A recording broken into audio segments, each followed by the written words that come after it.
Be me, 33F, a head of people ops and culture at a fintech startup masters.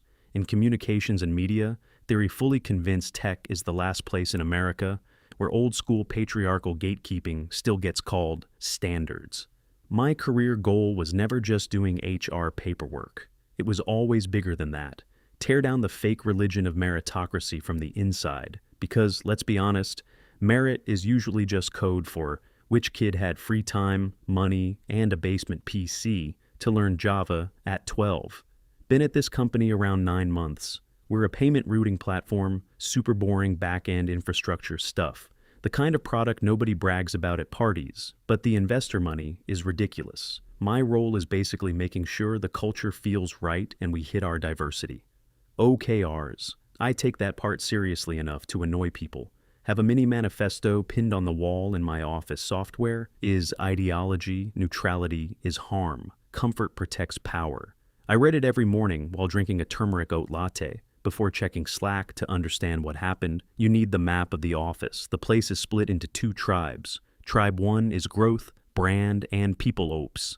Bright side of the floor. Mostly women, plus a few gentle guys in slim jeans and clean sneakers. We talk about bandwidth, emotional capacity, psychological safety, and making room for people we use. Emoji reactions like punctuation. We organize happy hours, lunch and learns, and mindfulness sessions. Nobody attends twice. Tribe 2 is engineering back. Corner of the office, lights dim, blinds closed half the time, like they're coding during a vampire siege. About 14 or 15 men on back end alone, 0 women on the platform squad. That number kept me awake more than once. They don't react with emojis, they respond with periods, short sentences, no warmth, pure gatekeeping energy. Their general is Nate, 39M, lead back-end architect, looks like he hasn't had a proper night of sleep since the Obama years. Talks in metrics instead of regular human language, does not care about my wellness. Check-ins cares about P99, latency throughput, and error rates. To me, Nate is the old guard in one person, the kind of rigid excellence that quietly locks everyone else out. He thinks if you can't code on day 1, you don't belong here. I think if someone brings the right perspective in systems thinking, code can be taught. So, yeah, we were already at war. Not allowed war, Cold War fought in Slack threads, hiring meetings, and passive-aggressive comments during all hands. The thing that set the whole mess off started on a Monday. We had an opening for a junior back-end engineer, our CEO, Matt, mid-40s, desperate to seem chill and progressive at the same time, called a sync.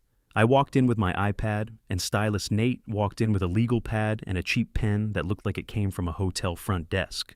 Matt starts the meeting. Okay, we need this seat filled fast. Back end is underwater, and this is starting to affect delivery. Then he looks at Nate like he's calling an expert witness. Nate says the team is at critical capacity. Nate nods without looking up. Yeah, we're bleeding. Then he lists what he wants like he's ordering parts for a machine. Python strong SQLAWS, Lambda. Bonus if they understand regulated payments and compliance workflows, basically a full-grown engineer for a junior title.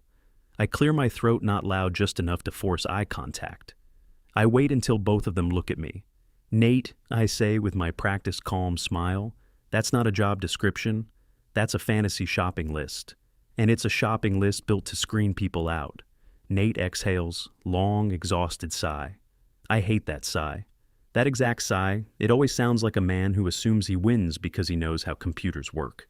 Claire, he says, voice flat, we process money, mortgages, payroll, rent payments. If our code fails, customers get fined and we get audited. I need someone competent. I lean forward. Competence isn't neutral. What you're describing is a very specific background. You're filtering for exposure. You're filtering for people who already had access to these tools. You're filtering for privilege. He rubs his face like he's trying not to say something HR reportable. I keep going because once I'm in, I'm in. If we actually want to change the composition of that team, we can't keep fishing in the same pool and acting shocked when we catch the same person. Then I turn to Matt. Always turn to the person who cares about optics. Matt, we already talked about Q3 goals. We said we wanted to change what this company looks like. There are 0 women on back end. 0. If we post Nate's version of this role, we're going to get another Nate. Matt physically flinches at that. He's one of those CEOs who wants diversity, but only if it doesn't slow sprint velocity. And he definitely doesn't want to sound anti-diversity in a meeting with me present. He shifts in his chair, tries to split the difference like always. Maybe we can soften the requirements a little. Focus more on aptitude. Nate finally looks up all the way, eyes wide, actually offended. Aptitude? Matt, I do not have time to teach someone what variables are. I need a developer. And you'll get one, I say. Immediately steady voice. No room for him to bulldoze. But we're hiring for potential. We need culture add, not just culture fit. Matt nods. Because those phrases sound good in board updates meeting, basically ends there. Which means I won, I took over the hiring process, fully rewrote the job, post from scratch. First thing I cut was computer science degree required, gone, then years of Postgres experience, gone, then the line about mandatory on-call rotations, deleted that too. Frankly discriminatory. If you think about caregivers, parents, or people with anxiety, I replaced all of it with language that invited humans, not just code monks. Are you a problem solver? Do you see code as a tool for impact? Want to build systems that shape everyday life?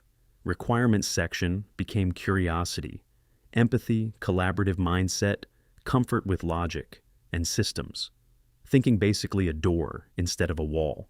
I did not post it on LinkedIn, did not post it on Stack Overflow, did not post it in the same bro-heavy channels engineering always uses. I posted in alternative communities, creative job boards, remote nomad groups, career change communities, digital maker spaces, places where interesting people actually hang out. Nate DM'd me that afternoon, one line, no hello. Claire, I saw the posting. You're recruiting a philosopher, not an engineer. This is going to blow up in our faces. I reacted with a shushing face. Emoji, didn't even type. Back then, I screenshotted the message, printed it, filed it in my resistance documentation folder. Yes, I have one, and yes, it felt amazing. For once I was the one controlling the gate applications, started rolling in fast, then flooding in hundreds within days. Tons of bootcamp grads, people with backgrounds in English, design, art history, teaching exactly the kind of non-traditional talent pipeline everyone claims to want until they actually see it. I screened them myself, used a blind review, process removed, technical portfolio links before first pass, including GitHub. Because GitHub is basically a museum of accumulated privilege and unpaid free time. I focused on narratives, problem-solving examples, and communication. After a long weekend of sorting, tagging, and scoring, I cut the pile down to 3 finalists. Nate wants to run the technical screen. First, I shut that down immediately. No, Nate, the technical screen is where bias shows up. You throw trivia at people and call it standards. I'm doing the culture screen first. If they pass the vibe check, then you can talk to them. He clenches his jaw so hard I can see it in his temple. But he agrees not, because he wants to, because he can't override me without going through Matt. And Matt was absolutely not stepping into that minefield. Then I find her the one, her name is Nova. 25 degree in digital humanities, finished a 10-week boot camp called Code with Purpose, Women in Tech. Cohort. Her resume looks like a design portfolio. Clean layout, muted pastel palette pronouns right under her name. Under skills she lists things like holistic debugging, story-driven coding, community care under technical skills. She writes Python SQL, familiar, HTML/CSS, proficient, perfect total blank slate. Someone we can mentor into our environment. Someone who isn't already carrying all the toxic rockstar dev baggage. I book a Zoom interview with her. She shows up with cool bangs and oversized glasses. Soft voice thinks before answering, uses I feel language naturally, the opposite of every back-end guy in our office. At one point she tells me, I want to be in tech, because algorithms are basically policy now. And we need more women writing them if we want to reduce bias. I actually get chills, full body chills like, oh, there it is. That's the future talking. I pass her instantly, 10 out of 10. No, hesitation. Then comes phase 2, the technical round, AKA the battlefield. I schedule it with Nate and Owen. Owen is another senior engineer, quiet dude. The human embodiment of, I just want to write code and go home. I add myself to the interview, invite official reason, ensure psychological safety. Actual reason, supervise Nate. I tell both of them that directly. Nate looks like a man walking to his sentencing. Nova comes in the day of the interview. She's clearly terrified, like physically buzzing with anxiety. I meet her in the lobby and give her a hug. You're going to be great. Just be yourself. I'm here to make sure this stays fair. We all sit down in the conference room. Nate starts immediately, no small talk, no warm-up. Hey, Nova, thanks for coming in. Let's use the whiteboard. Design a simple database schema for a library lending system. Nova freezes, just stares at the board, clutching her tote bag with both hands. A schema? Yeah, Nate says, holding out the marker. Just basic tables. Users, books, loans. How do they connect? She doesn't take the marker, just looks at me with huge eyes. I actually don't do well with whiteboards, she says, voice shaky. It feels performative. I have processing delays when men are watching me. Pressure thing. Nate pauses, looks at the marker, looks at her. You can literally see him rerouting his brain. Okay, no whiteboard. We can talk it through. Then he tries again, calm voice. I'll give him that. If I have a users table and a books table, and one user borrows one book, how do I connect that in SQL? Nova thinks for a long time, like really long, then says, you make a connection. A relationship, right? Nate nods. Trying to help, right. What's that called in SQL? She blanks completely. Silence stretches out forever, like 10 seconds of pure pain. Then she says, a bridge? Nate rubs his face. A foreign key. It's called a foreign key. Nova looks crushed. I haven't memorized all the patriarchal terminology. I focus more on data flow and systems feeling. Nate turns and looks at me. That look, the one that says, are you serious right now? Patriarchal terminology. He says, actually confused. Nova gets a little more confident once she starts explaining, yeah, like master/slave language in architecture, and a lot of syntax feels aggressive. I try to code in a more circular way. Nate goes totally flat, that dangerous calm, engineer voice. Okay, let's try a Python question, write a function that reverses a string. Nova opens her laptop, starts typing, deletes. Everything, types again, deletes again. Opens a new tab, goes straight to search. Nate gently closes the laptop lid, not rude, almost weirdly patient. No Google. Just talk me through the logic. How would you do it? Nova starts breathing fast, like genuinely panicking. This is really aggressive, she whispers. I feel interrogated. You're kind of mansplaining the question to me. I step in immediately. Nate, stop. He turns to me. Stop what? I asked her to reverse a string. That's fizz-buzz level, Claire. You're triggering a panic response, I say, ice-cold voice. Look at her. She's shaking. You're creating a hostile environment. This is exactly what I'm talking about with toxic rigor. You're testing whether she can absorb aggression, not whether she can grow into the role. Nate finally snaps, coding is stress, full volume, now. When prod goes down at 2:17 a.m., it's stressful. When transactions fail, it's stressful. If she can't handle reversing a string in a quiet conference room, what happens during an outage? We are not hiring for outages, I shout back. We are hiring for the other 99% of the time. We hire for culture. We hire to change the ratio. Nova is crying now, wiping tears with her sleeve. I think I should leave, she says. No, I say, firm. You stay. Then I turn to Nate. You're done. Then to Owen. Owen, do you have any questions that are not designed to humiliate her? Owen looks like he wants the carpet to swallow him. Long pause. What's your favorite text editor? VS Code, Nova says, sniffling. But I changed the theme to softer colors. Cool, Owen says. Same. I'm good. Interview basically over. I leave that room and go straight to Matt's office, shaking with anger, like hands actually trembling. Nate just bullied a female candidate until she cried.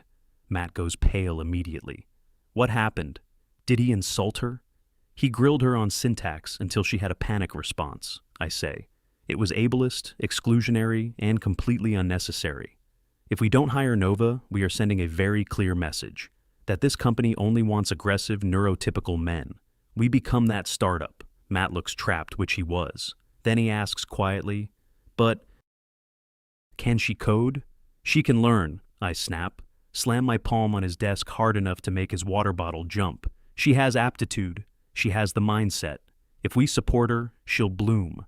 If we reject her, we're just another bro-coded startup with a DEI slide deck." Matt folds almost instantly. He always folds when the choice is ethics language versus engineering complaints. "Fine," he says, "hire her, but put her on probation." I smile like he just gave me permission to fix the future. She won't need it. Nova starts 3 weeks later. Salary at $118,000 plus. Equity. Yes. For junior? Yes, I fought for that too. Pay equity starts at the offer letter. I place her desk next to mine, not in the back-end cave. Absolutely not throwing her into that pit on day one. I call it proximity-based support. Nate calls it not where engineers sit. Same thing, depending on your politics. I also set up a mentor-buddy system, and I assign Nate as her mentor intentionally. If the old guard is going to evolve, it has to happen in practice. He protests by email within like 11 minutes. Subject line. Mentor assignment message basically says, "Claire, I cannot mentor someone who does not know fundamentals. I'm shipping the new API gateway next month. I do not have bandwidth to teach remedial SQL." I rate it twice while drinking cold brew and smiling, then reply, "Leadership includes teaching, Nate. This is part of your growth trajectory. Lean into the discomfort. Be an ally. CC Matt, because I'm not stupid." First month is interesting. Nova is instantly popular, like absurdly popular. She starts a Slack channel called Witchy Women in Tech. Channel icon is a crystal ball, emoji, and a laptop. Every Friday she brings gluten-free muffins from someplace downtown. Marketing adores her brand team, adores her people. Ops obviously adores her because that is literally my team. In meetings she speaks fluent startup. Progressive, I think we should de-silo that information. Can we double-click on the emotional impact there? I want to hold space for the user journey, she says. Stuff like that, and half the room nods like it's product strategy, actual coding, though different story. I see Nate at her desk a lot more than I'd like. Every time he's there, he's pinching the bridge of his nose like he's trying not to leave his body. I start overhearing things, little fragments. "No, Nova, you cannot commit secrets to the repo. We talked about this." Nova, defensive, but the environment variable wasn't loading. Nate, slower now. "So you hard-coded the AWS key?" Nova, "I was trying to make it work." Nate, "Anyone with repo access can see that key." Nova, voice rising, "You're being really critical. It's valid to experiment. That's usually when I step in, because if I don't, his tone gets colder and her shoulders go up around her ears. Everything okay over here?" Nate turns to me with these dead, exhausted eyes. "She pushed our dev keys to a public branch." Nova immediately jumps in. "It was a mistake. I didn't know." I put a hand on her shoulder, steadying. "That's a learning moment." Then to Nate, "Rotate the keys. Please don't turn this into a federal indictment. You're damaging her confidence. This is exactly why women leave tech." Nate just stares at me, doesn't yell, doesn't argue, which honestly is more unsettling. He looks defeated, like something inside him logged off. "I'll rotate the keys," he says, then walks away. I feel this rush in my chest, pure victory. Like, yes, that is what protection looks like. I'm not letting them grind her down after that. I decide engineering needs a real intervention. Their communication style is way too blunt, too sharp, to fix the bug, and not enough protect the human. So I draft a policy full internal doc title, Inclusive Technical Communication. Standard. Yes, I capitalized every word. Yes, I sent it company-wide. The policy bands, technical interrogation language example, don't say, "Why did you do this?" because it implies blame and activates shame. Instead say, "What was the narrative behind this decision?" Another one don't say, "This is wrong." Instead say, "This is an interesting approach. Have we considered existing standards?" Same feedback, less violence. I also add a section about access gatekeeping because I notice Nate still hasn't given Nova access to prod, and that starts bothering me. She's been here 2 months. At that point, 2 months, I corner him near the espresso machine. Nate, Nova has been here for 8 weeks. Why does she still not have production access? He looks at me like he already knows this conversation ends badly. Because it's dangerous, Claire. She doesn't understand blast radius. One bad command in prod can hurt customers. I cross my arms. You are infantilizing her because she's a woman. He blinks, actually laughs once dry, joyless laugh. No, I'm restricting access because she's inexperienced. She's a full-time back-end developer, I say. Give her the keys. Trust is part of team integration. If you don't trust her, you're building a hierarchy of worth that gets him. He snaps a little. It is a hierarchy. I have 15 years of experience. She has 15 weeks of a boot camp. That matters. I step closer and drop my voice, HR voice, the one that sounds calm and expensive. Give her access, Nate, or I document this as gender-based blocking of professional development, and we can have a bigger conversation with Matt. We stare at each other for a long second. He breaks eye contact, first pulls out his laptop, opens terminal types like he's entering launch codes for a missile, then says, "Fine, she has read-write access. If this goes bad, it's on you." I lift my chin. I accept that responsibility, and I mean it, because someone has to. Then the day comes, of course it does, about 3 months into Nova's tenure. Wednesday afternoon, Nate is out, not just out of office fully. Unreachable minor surgery, wisdom teeth or something like that. Owen is on a flight to London for a conference, some infra thing. The back-end corner is basically empty. Just 2 interns, and Jeremy. Jeremy is technically a junior dev, but emotionally a deer in traffic. I'm in the break room making matcha whisk and everything. Nova is at her desk in noise-canceling headphones listening to a true crime podcast. She told me they help her focus. Matt suddenly bursts out of his office sweating through his shirt. "Claire, where's Nate?" I look up. "He's in surgery." "You approved the calendar invite." Matt looks like he might throw up. "We have a problem. The payment processor flagged a compliance issue. We need to sanitize a table right now. If it's not cleaned before the audit sweep, we're in serious trouble." He's talking fast and loud. Now I can hear panic in every word. Nate left the script in the run book. It's a simple database script. I keep my voice calm on purpose. "Okay, we have a team." Matt shakes his head. "I need a senior engineer. Jeremy is too green." "Is Owen online?" "Owen is somewhere over the Atlantic," I say. Then I glance toward Nova. Perfect timing. Nova's here. Matt follows my eyes. Sees her at the desk, lip gloss in one hand, headphones around her neck. Now he looks horrified. "Nova? Claire?" "She's still onboarding," I square up immediately. "She is a junior back-end developer with full access. She has shadowed Nate for 3 months. She knows the systems. Stop gatekeeping her. This is exactly the kind of moment people grow from." Matt looks at the wall clock, then back at me. "We have maybe 20 minutes. If that data isn't sanitized before audit sweep, we get hit for like $1 million. "Nova can do it," I say. "It's a script, right? Copy, paste, verify. Don't let your bias cost us money." He wipes his forehead with his sleeve, hesitates 1 more second, then caves again. "Fine. Get her?" I walk over to Nova and tap her shoulder. She pulls one ear cup off, smiles at me. "Hey, girly." "Hey," I say. Big moment. Matt needs a hero. Her smile drops a little. I explain fast. Nate left a script in the company. Wiki name is sanitize_compliance_table.sql. She needs to log into the production. Database run. The script confirm completion. That's it. Nova's eyes widen. Production? I usually only work in staging. "Nate isn't here," Nova says. "He usually tells me not to touch prod alone." I cut in before she can spiral. Soft voice, steady voice. "You have the access. I fought for you to have it. This is your moment to prove him wrong. Show them a woman can handle pressure." Nova takes a breath, like she's about to jump into cold water. "Okay, I can do this. I'm claiming this space." "Exactly," I say. "Claim it." She opens terminal logs into production. I stand behind her shoulder, watching green text on black screen, full Matrix vibes, and I feel this huge wave of pride. I put her in this seat. I made this happen.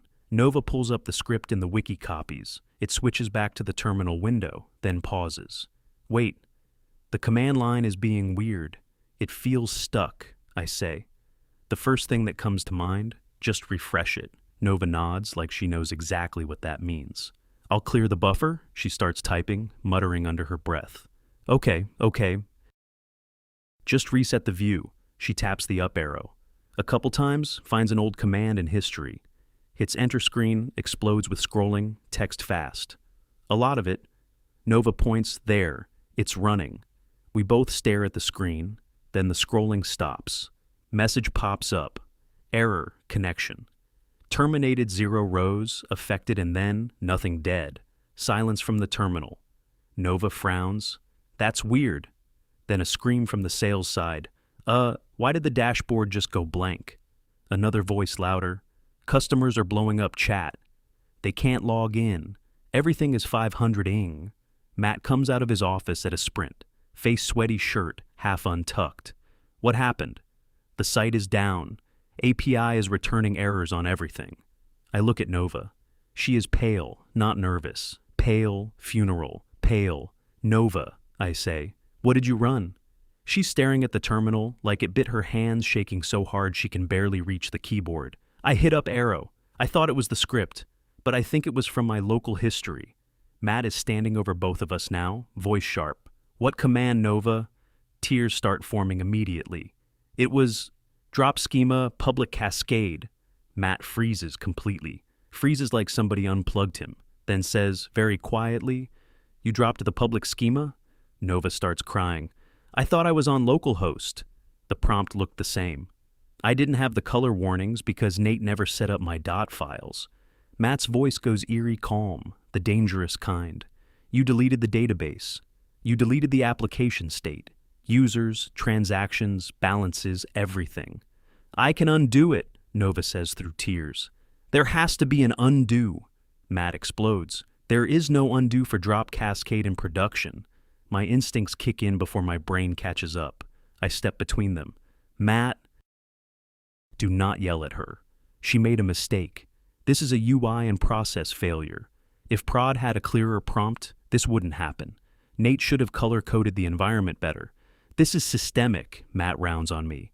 Actually roaring now. Nate is not here. You are here. You hired her. You forced me to give her access. Real panic takes over the office. Then, not startup panic. Not, we ran out of oat milk, panic. Money, panic. Lawsuit, panic. Company might die, panic. Matt grabs his phone and calls Nate, puts it on speaker. Nate answers after a few rings, voice thick and slow, clearly medicated. Hello? Nate. It's Matt. Nova ran drop schema cascade on prod. Silence the longest silence of my life. I can hear Farik moving on his end. Then he says, Tell me you're joking. Matt says, I'm not. Everything's gone. Site is white screening. I hear Nate suck in a sharp breath. Is the replica okay? Matt looks at me. I look at Nova. Neither of us says anything useful. I don't know. He says, How do I check? Nate's voice gets suddenly clear. Painkillers or not engineer mode activated, get off the phone. I'm logging in. Do not touch anything. Do not let Nova touch anything. Click. Next hour is a smear. Office goes quiet. People whispering Slack notifications popping like distant gunfire. Nova crying at her desk, mascara running face in her hands. I sit next to her and rub her back. It's okay. This was a systems issue. You were not set up for success. I hear myself saying it. And at the same time, I know whose idea this all was, and I know whose fault that makes it. I keep staring at one monitor with a blinking cursor, just blinking like the screen is waiting for a confession. Nate gets there around 40 minutes later. Uber straight from the dentist or clinic or wherever, looks like death. Face puffy jaw, gauze-packed eyes red. Walks in and doesn't look at me, doesn't look at Nova, doesn't look at anyone, just sits down and starts typing. I have never seen someone type like that. It's not normal. Typing, it's violent. Click-clack, click-clack, click-clack. Fast, precise, zero hesitation. Jeremy hovers behind him like a scared intern bird. What are you doing? Jeremy asks. Nate talks through gauze without turning around. Point-in-time recovery from WAL logs. Restoring backup from S3. Spinning a replacement instance. Repointing DNS. I have no idea what half of that means, but I know what it sounds like. It sounds like competence. It sounds like the thing I used to mock. It sounds like gatekeeping, saving our asses about 2 hours later. Nate finally leans back, rubs his eyes. We're up. Entire office exhales at. Once he keeps going, lost maybe 12 to 15 minutes of data. I can reconstruct most of it from processor logs manually. Matt collapses into a chair, like his strings got cut. Oh my God, Nate, you saved us. Nate spins around, slowly looks directly at Nova. She looks wrecked eyes, red face, swollen. I'm sorry, she says. I thought the prompt. He puts up a hand. Stop voice, flat dead flat. I don't care about the prompt. I don't care about your feelings. Then he turns to Matt. She goes. I step forward, before I even think adrenaline still blasting. Now hold on. This is a coaching moment. We do not fire people for one mistake. We review process. We build safeguards. Nate looks at me, dark circles, pain, exhaustion, and no politeness left at all. Claire, he says, shut up. I literally gasp. Excuse me? You do not speak to me like that. That is harassment. Nate doesn't raise his voice, doesn't need to. I just saved this company from bankruptcy while bleeding through gauze. I do not care about your HR handbook right now. You forced an unqualified person into a critical role because you liked her vibe. You pressured me into giving access she did not understand. This is not a mistake. This is negligence. Gross negligence. Then he looks at Matt. No drama, just a line in the sand, her or me. If Claire stays, I walk. Matt doesn't even pause, not 1 second. Not even a fake CEO. Pause, he looks at Nova first. Nova, pack your stuff. Nova starts sobbing harder. But the culture, the sisterhood. Matt says, cold as accounting, culture does not pay invoices. HR will mail your check. She leaves like a ghost. Small steps head down. Nobody says goodbye. Marketing doesn't even look up. Because once the money gets shaky, community gets real quiet. I'm still standing there, furious, humiliated, running on fumes. Matt, I need a private conversation. He nods. My office? We go in. I sit down and cross my legs like I still own the room. What happened out there was toxic masculinity. Nate humiliated Nova. He humiliated me. And you allowed it. I'm filing a formal report. Matt just stares at me, and he looks different now. The cool founder mask is gone, no more. Podcast voice. He looks like a businessman who just watched 50 grand burn in real time. There won't be a report, he says. Oh, there absolutely will. And if you retaliate, I'm not retaliating, he says. I'm restructuring. Then he slides a paper across the desk. I look down, don't understand it at first. Then I do. We are eliminating people and culture. I blink. What? You can't. Who handles ERGs? Inclusion workshops? Conflict circles? Nobody, Matt says. We're a startup. We need code that works and sales that close. We tried your soft skills first model. It almost killed the company.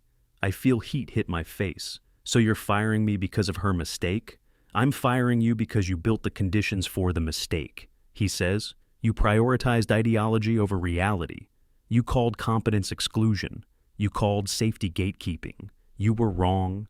I was trying to build a better world. I shout tears. Hitting now. Hate that they're hitting now. Matt's voice gets quieter, almost gentle, which somehow makes it worse. It's a business?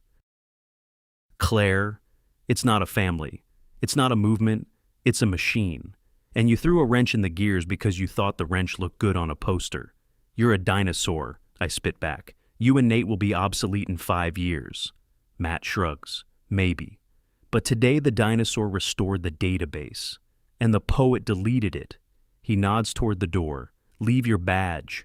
I pack up my office in silence. Fiddle leaf. Fig frame manifesto. Little ceramic mug with dried pens in it. I pick up the resistance documentation folder. Flip it once in my hand. Drop it in the recycling bin. Walk out carrying a box. Like every corporate movie ever made, have to pass the engineering corner on the way out. Blinds still mostly shut, still dim, still the same cave, but it doesn't feel oppressive anymore, just focused. I hear low voices. Nate is explaining something to Jeremy, pointing at a screen. Jeremy is nodding and taking notes. No swagger, no cruelty, just work. Calm work. problem solving. I stop for a second, want to say something. Want to call them toxic. Want to tell myself, I'm still right. But the words die in my throat because the wall monitor is back on transaction dashboard. All green bars, traffic moving payments, clearing the machine, running the world, working. They didn't need me, they really never needed me. I was just expensive noise. 4 hours later, I'm on my apartment floor drinking cheap wine out of a mug because I can't find a clean glass, doom scrolling, LinkedIn Nova, already posted. Of course she did. Heartbroken to leave today. Sometimes a space isn't ready for your light. Excited for my next chapter in ethical software. Couple hundred likes. Already comments full of their loss. So brave. Queen energy. I start typing my own post. Today I was reminded the tech industry still has a long way to go. I stop, stare at the cursor, delete the whole thing, close the tab, open a new one, search bar, SQL for beginners, tutorial, click the first video, some guy with a thick accent explaining tables and keys. It's boring. Dry objective doesn't care about my feelings. And for the first time in my life, I think that might actually be a good thing.